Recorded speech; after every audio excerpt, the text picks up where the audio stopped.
अस्सलामुअलैकुम viewers, welcome back to my channel. आज मैं एक स्टाइलिश सी और सिंपल सी गर्ल्स के लिए कुर्ती तैयार करना सिखाऊंगी आम सिंपल कपड़े से। तो सबसे पहले मैंने इसकी 40 इंचज़ लेंथ जो है वो डबल फोल्ड में ले ली है शर्ट की। तो बहुत ही सिंपल सी ये कुर्ती है। अब मैं तीरे का माप लेने लगी हूँ। 7.5 इंच पर मुझे इसका तीरा चाहिए, तो मैं 6 इंच पर इसके ऊपर एक निशान लगा लूँगी। पैनल शेप में मैं कुर्ती तैयार कर रही हूँ क्योंकि इस कपड़े का घेर जो है वो थोड़ा कम है, तो उससे घेर भी ज़्यादा हो जाएगा और कुर्ती भी बहुत स्टाइलिश सी बन जाएगी। तो यहाँ पर दामन वाली साइड पे मैं 8 इंच पर इसका एक मार्क लगाऊंगी। अब इस तरह से लाइन ड्रॉ करके इसकी मैं सिंपल कटिंग कर लूँगी। बहुत ही खूबसूरत सी ये कुर्ती है। देखें, इसकी जो अब घेर है वो 17 इंचज़ है। अब जब मैं इसे पलट कर कुछ इस तरह से सेट करूँगी तो इसका घेर जो है वो 2 इंच तक ज़्यादा हो जाएगा डबल फोल्ड में। तो जब चौड़ा करेंगे तो 4 इंच इसका घेर जो है वो ज़्यादा होगा। उसके अलावा पैनल कुर्ती बनाने से इसके नीचे जो किनारे निकलते हैं ए लाइन कटिंग के दौरान, वो भी नहीं निकलेंगे।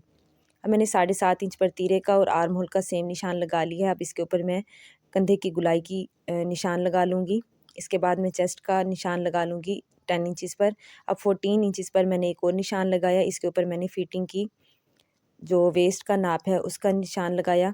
उसके बाद मैंने इस तरह से निशान लगाने के बाद मेजरिंग टेप से बिल्कुल सीधी ए लाइन टाइप कटिंग कर लूँगी। अब जहाँ जहाँ मैंने निशान लगाए हैं वहाँ मैं कटिंग कर लूँगी सिंपल। फिटिंग देखें, 14 इंचज़ पर मैंने ली है। अगर इसकी लेंथ ज़्यादा हो तो 15 इंचज़ पर ली जाती है, बिल्कुल वेस्ट वाली जगह पे। अगर ये फिटिंग थोड़ी सी भी ऊंची हो तो फ्रॉक की या शर्ट की शेप जो है वो अच्छी नहीं आती। इसके बाद मैं आधा इंच ऊपर तिरछी कटिंग कर लूँगी और छोटे से कट भी लगा लूँगी सेंटर में। इस तरह से बनाने से कुर्ती की जो नीटनेस है वो बहुत ज़्यादा आती है और साइडों से कोने भी बाहर को नहीं निकलते। अब इसके बाजू का नाप ले लेंगे। 21 इंचज़ इसकी मैंने लेंथ ली है, 11 इंचज़ फ्रंट और 7.5 इंचज़ तक मैंने इसके शोल्डर लिए हैं। अब शोल्डर वाली साइड से मैं इस तरह से इसकी कटिंग कर लूँगी, आम जैसे गुलाई कटिंग की जाती है शोल्डर वाली। और बिल्कुल स्ट्रेट जो है मैं इसके बाजुओं की कटिंग कर लूँगी। बेल शेप बाजुओं की तरह मैं नहीं बना रही, ये कोने वाले डिज़ाइन में मैं बाजू बना रही हूँ इस तरह से। अब सबसे पहले मैं इसका फ्रंट तैयार कर लेती हूँ कुर्ती का। सेंटर वाले दोनों पीस जो हैं इनमें से एक पीस को मैं अलग कर लूँगी।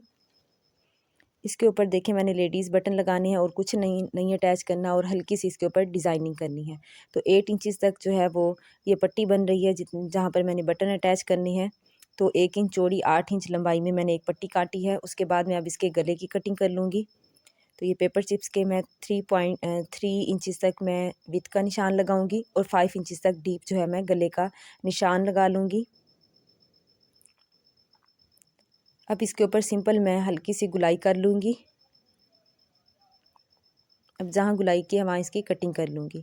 अब 1 इंच तक इसकी मैं पट्टी अलग कर लूँगी गले की। इसके बाद मैं इस तरह से इसके ऊपर प्रेस कर लूँगी और इस पट्टी को भी प्रेस करने के बाद फ्रंट साइड पर मैं 5 इंच का निशान लगाऊंगी क्योंकि 5 इंच का ही हमने गला डीप रखा है। उसके ऊपर मैं ये पट्टी लगा लूँगी। इसके ऊपर काज करने हैं क्योंकि ये लेडीज़ बटन अटैच करने हैं, उस वजह से अगर आपके पास इस तरह के बटन ना हो तो आप पाइपिंग वाला सिंपल गला बना सकती हैं या फिर इसके ऊपर मोती या कोई और बटन भी अटैच कर सकती हैं इस तरह के गले के ऊपर। अब सिंपल मैं गोल गला तैयार कर लूँगी। इसकी आप चाहें तो तुरपाई भी कर सकते हैं, लेकिन कुर्ती में ये अगर सिलाई लगा लें तो ज़्यादा खूबसूरत लगती है, इस वजह से मैंने भी इसके ऊपर सिलाई लगा ली है। इसके बाद मैं इसके ये साइडों वाली कलियां अटैच कर लूँगी।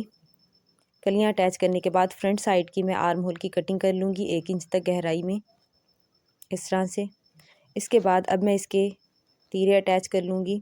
बैक साइड को फ्रंट साइड के साथ सिलाई मिला के इस तरह से मैंने सिलाई लगा ली। अब बैक गला बना लूँगी। बैक गला बनाने के लिए 2 इंच चौड़ी मैंने पट्टी ली है। इसे हल्का सा फोल्ड करके जहाँ तक गला था वहाँ से ही मैंने सिलाई लगाई है। इस तरह से गला बनाने से कमीज़ जो है वो बैक साइड की तरफ भी नहीं जाती और एकदम बैन गले की तरह ये कुर्ती बन जाती है और बहुत कंफर्टेबल रहता है इस तरह का गला। रेडीमेड ड्रेसेस का भी गला इसी तरह से अक्सर बनाया जाता है। तो ये बच्चियों के लिए बहुत ही खूबसूरत सा गला होता है। तो आप जितना मर्ज़ी विथ में गला ले लें या डीप ले लें तो पहने हुए बहुत ही खूबसूरत लगता है इस तरह का गला। अब इसको मैं हल्का सा डबल फोल्ड करूँगी और इसके ऊपर बिल्कुल किनारे के ऊपर एक सिलाई लगा लूँगी। इस गले को जिस तरह से आम सिंपल बैक गला बनाया जाता है वैसे ही मैंने ये गला बनाया है, लेकिन इसकी कटिंग नहीं की और तिरछी पट्टी की जगह मैंने सिंपल स्ट्रेट पट्टी काट के वो लगा ली है। यहाँ तक देखें बैक और फ्रंट गला जो है शर्ट का कंप्लीट हुआ, बहुत ही नीटनेस के साथ और बहुत ही खूबसूरत सा लग रहा है। इस तरह से देखें, अब ये चौड़ा बहुत है लेकिन फिर भी पहने हुए बहुत कंफर्टेबल रहेगा। अब इसके ऊपर मैं निशान लगा लूँगी, जहाँ ये बटन अटैच करने हैं वहाँ मैं काज कर लूँगी।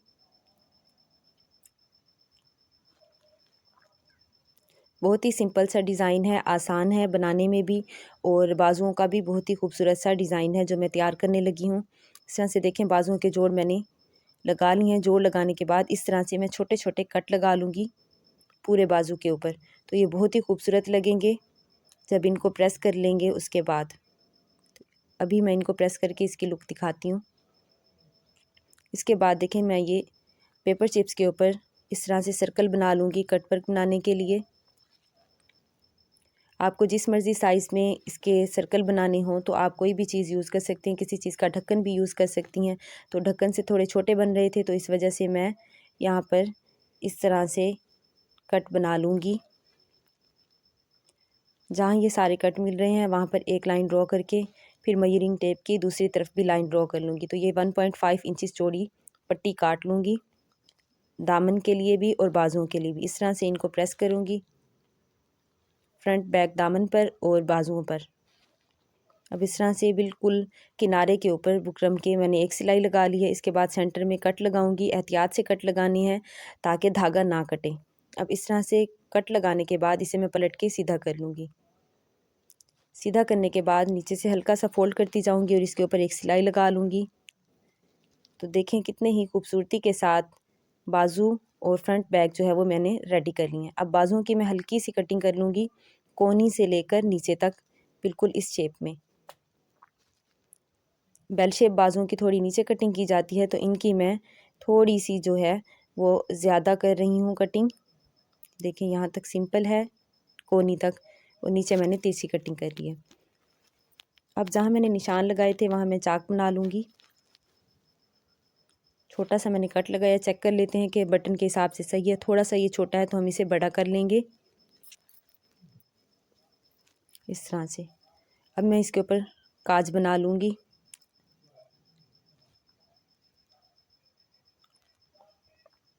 इस तरह की और भी स्टाइलिश और सिंपल और आसानी से स्टिच होने वाले डिज़ाइंस देखने के लिए मेरे चैनल को एक बार ज़रूर विज़िट कर लीजिएगा, क्योंकि ये बहुत ही हेल्पफुल होंगी आपके लिए वीडियोस। बहुत सिंपल तरीके से स्टिचिंग और कटिंग मैं आपको सिखा देती हूँ। इसके बाद देखें ये कुर्ती रेडी है, ये इसकी फ़ाइनल लुक है। बहुत ही खूबसूरत है, नीट है और बनाने में भी आसान थी और पहने हुए भी ये बहुत खूबसूरत है। देखें इसके ऊपर मैंने बटन भी लगा लिए हैं। इस तरह से ये हम अलग भी कर सकते हैं और बाद में इसके ऊपर अटैच भी कर सकते हैं। बहुत ही खूबसूरत सी है इसके साथ। देखें कितनी प्यारी सी शेप आई है, बैक गला भी बन गया है, बाजू भी। आपको ये किस तरह से लगा, किस तरह का लगा डिज़ाइन, एक बार कमेंट सेक्शन में ज़रूर बता दीजिएगा। मुझे तो ये बहुत ही खूबसूरत लगा है डिज़ाइन। देखें नीचे भी बिल्कुल खूबसूरती के साथ जो है वो हमने सिलाई कंप्लीट की है और इसके कोने वगैरह भी बिल्कुल बाहर नहीं निकले। नीचे भी बहुत प्यारी सी शेप आ गई है। इसके साथ सेम जो है मैंने बेल बॉटम ट्राउज़र बनाया है, उसकी भी वीडियो मैं अपलोड कर दूँगी, तो उसका लिंक आपको डिस्क्रिप्शन बॉक्स में मिल जाएगा। इसके साथ ही मेरे पास ये रिवर्सिबल जैकेट है, तो ये भी इसके साथ बहुत खूबसूरत लग रही थी। रिवर्सिबल जैकेट का भी लिंक जो है वो मैं डिस्क्रिप्शन बॉक्स में डाल दूँगी। होप सो वीडियो हेल्पफुल रही होगी। Thanks for watching. अल्लाह हाफिज़।